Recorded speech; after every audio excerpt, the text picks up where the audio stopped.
At the beginning of the story, we meet Mary, a well-known personal development specialist and motivational speaker. Although she had an ordinary appearance, she inspired countless people during their toughest moments through her powerful speaking skills and personal experiences, earning the admiration and support of a huge audience. Mary wasn't just successful in her career, she had also found true love. Her boyfriend, Mike, was handsome, kind, and deeply caring, and her life seemed to be going perfectly. One evening, Mary received a letter from St. John's Monastery. As soon as she read it, her expression changed. When Mike asked what was wrong, she explained that the following week marked the anniversary of her mother's death. Mike suggested they visit her father, but Mary quickly made an excuse to avoid the trip. It was obvious that her relationship with her father was strained. Besides, she needed to stay focused on preparing for her upcoming world tour. Afterward, she threw the letter into the trash. The next day, her team gathered to discuss the final preparations for the tour. With only 7 days left before it began, they had to move quickly.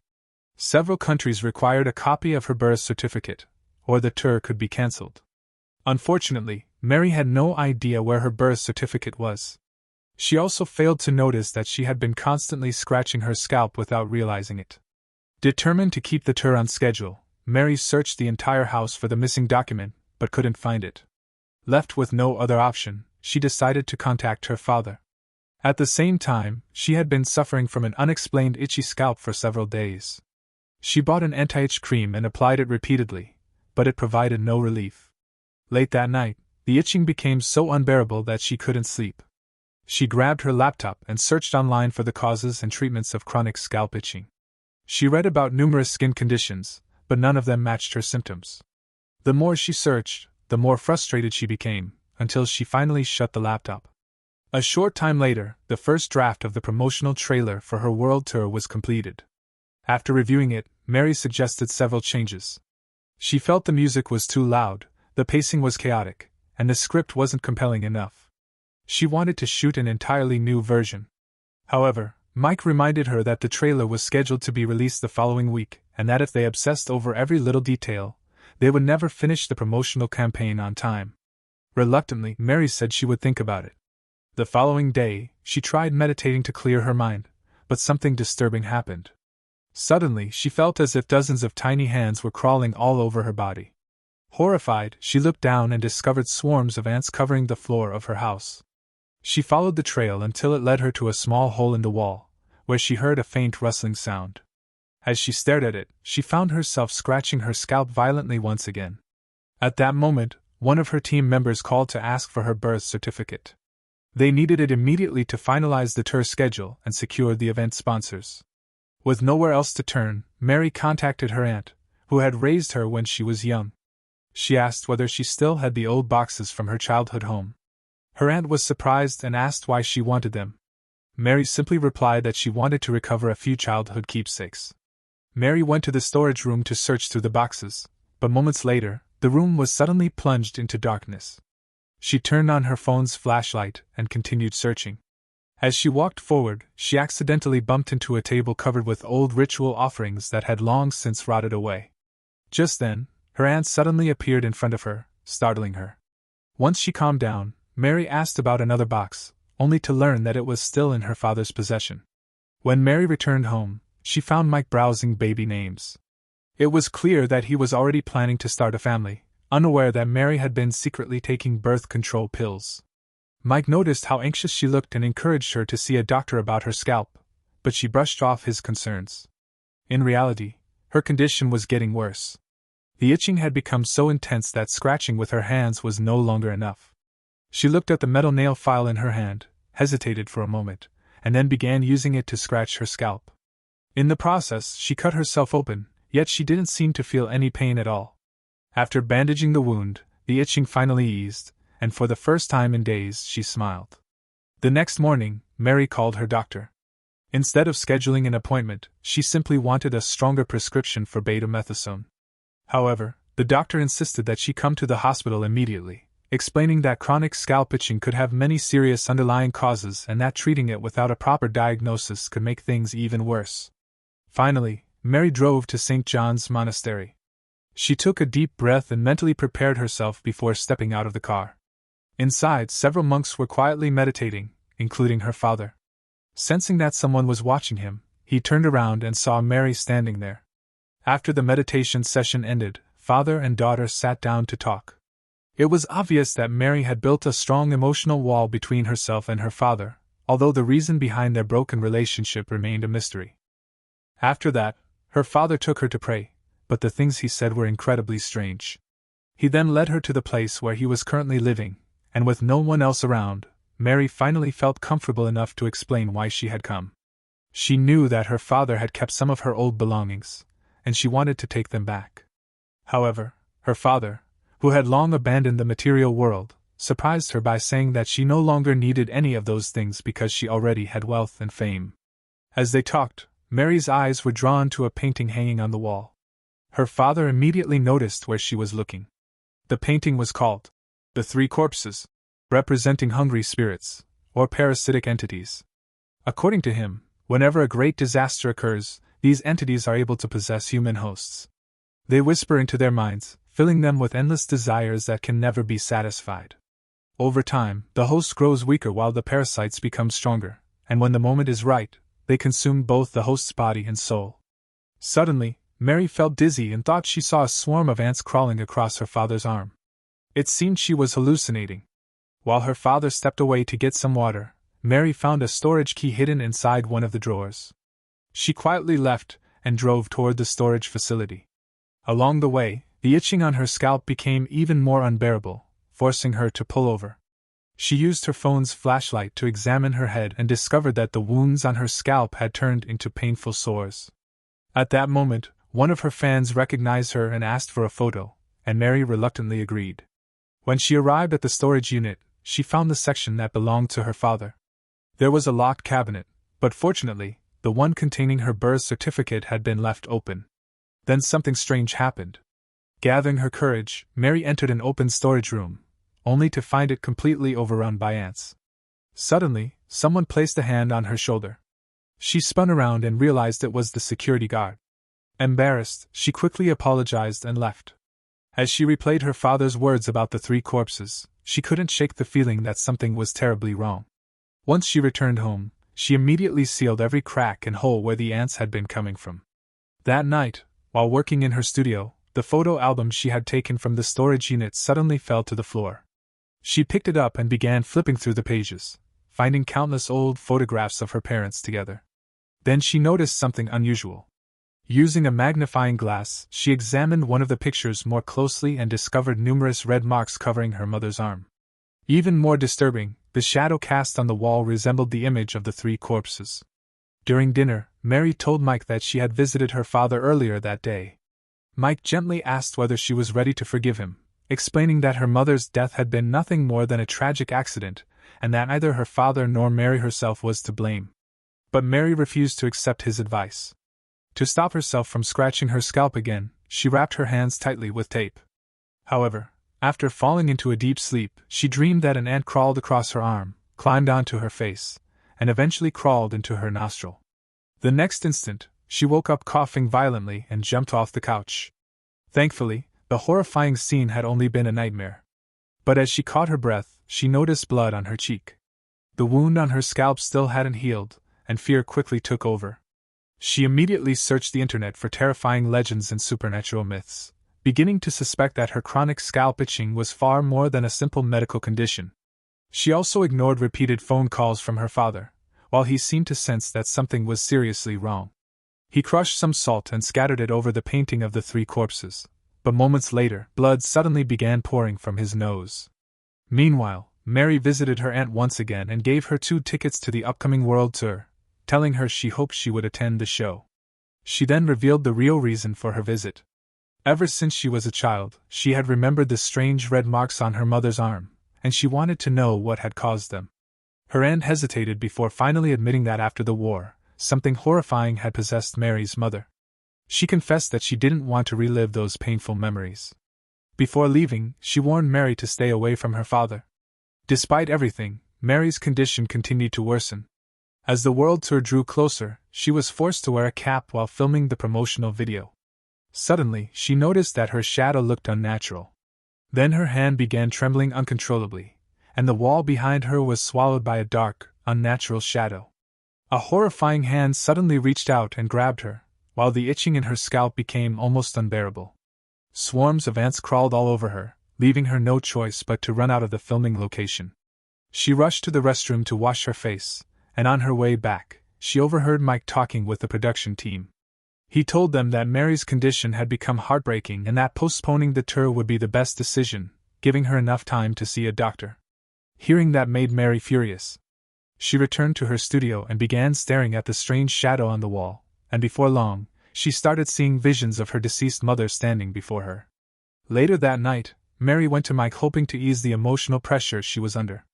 But suddenly, her hands transformed into claw-like fingers, and she accidentally scratched him. Mike noticed the wound on her scalp and tried to help stop the bleeding, but Mary fought him off with surprising force.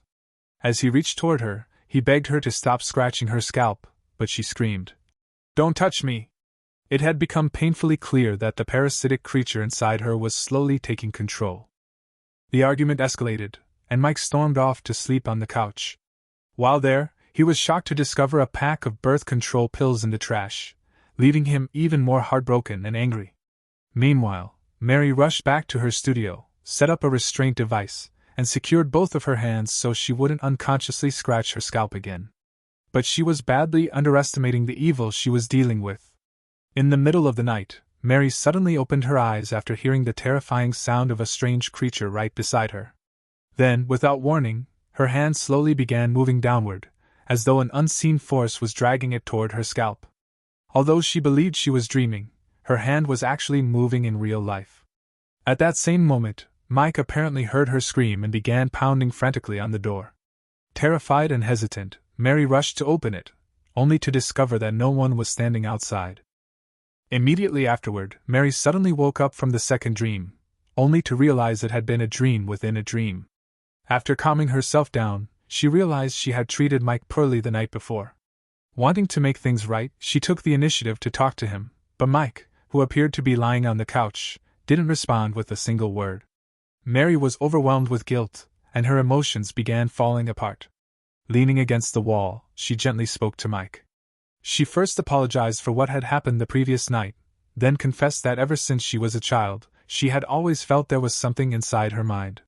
Now that mysterious presence had surfaced and was growing stronger, compelling her to do things against her own will. Even then, Mike remained completely unresponsive. Moments later, Mary realized he wasn't even home. She then found an empty pack of birth control pills, panicked, and immediately called Mike to explain everything. Unfortunately, she couldn't even leave him a voicemail. Trying to calm herself down, she started eating gummy candy but accidentally swallowed several ants. Soon afterward, swarms of ants filled the house once again. Mary grabbed a hammer, smashed open the hole in the wall, and sprayed a large amount of insecticide inside. Suddenly, she heard her father's voice behind her. She turned around and was shocked to find him standing inside her house.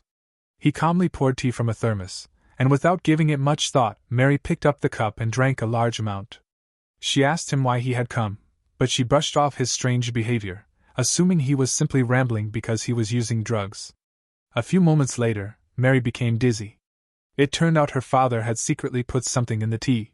As he approached her, he told her that she had been infected by the 3 corpses, just like her mother, and that she needed his help.